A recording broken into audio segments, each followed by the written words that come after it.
అల్లు అర్జున్ త్రివిక్రమ్ కాంబోలో చేద్దామనుకున్న భారీ mythological movie cancel అవడం, ఆ ప్రాజెక్ట్ ఎన్టీఆర్ తో కన్ఫర్మ్ అవడంతో సినీ అభిమానులందరూ షాక్ లో మునిగిపోయారు. అసలు బన్నీకి త్రివిక్రమ్ కి మధ్య ఏం జరిగిందో చూద్దాం. పుష్ప 2 తర్వాత అల్లు అర్జున్ మూవీ త్రివిక్రమ్దని అంతా అనుకున్నారు. గుంటూరు కారం తర్వాత త్రివిక్రమ్ మరో సినిమా చేయకుండా బన్నీ కోసం చాలా కాలం ఎదురు చూసి మంచి మైథలాజికల్ సబ్జెక్ట్ రెడీ చేసుకుని బన్నీతో ఓకే కూడా చేయించుకున్నాడు.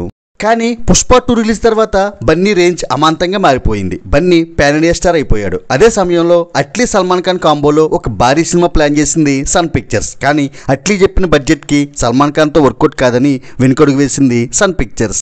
అదే సమయంలో పుష్ప 2తో 1850 కోట్లు కొల్లగొట్టిన అల్లు అర్జున్ పై పడింది అట్లీ చూపు. వెంటనే అల్లు అర్జున్ కలవడం, తన భారీ స్కేల్ ఉన్న సబ్మిట్ ని వినిపించడం, భారీ రెమ్యూనరేషన్ కూడా ఆఫర్ చేయడంతో బన్నీ మనసు మారి ఆ ప్రాజెక్ట్ ఓకే చెప్పడం, త్రివిక్రమ్ ప్రాజెక్ట్ ని హోల్డ్లో పెట్టడం చకచకా జరిగిపోయాయి. పోనీ అట్లీ సినిమాకి ప్యారలల్ గా తన సినిమా చేద్దామన్న త్రివిక్రమ్ ప్రపోజల్ కి బన్నీ నుంచి గ్రీన్ సిగ్నల్ రాలేదని టాక్. అట్లీ సినిమా తర్వాత అయినా కూడా తన సినిమా ఉంటుందో లేదో తెలియని త్రివిక్రమ్ ఎన్టీఆర్కి స్టోరీని వినిపించడం, ఎన్టీఆర్ ఓకే చేయడం వెంటనే జరిగిపోయాయి.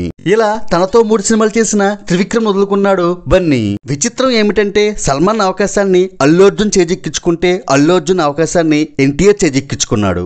కొసమెరుపు ఏమిటంటే మహేష్ బాబు వదులుకున్న పుష్ప సిరీస్ తో Allu Arjun pan India hits కొట్టాడు. ఇప్పుడు అల్లు అర్జున్ వదులుకున్న త్రివిక్రమ్ సినిమాతో ఎన్టీఆర్ ఎంత పెద్ద హిట్ కొట్టబోతున్నాడో చూద్దాం. త్రివిక్రమ్ అట్లీల సినిమాలలో ఏ సినిమా సూపర్ హిట్ అవ్వబోతుందో కామెంట్ చేయండి.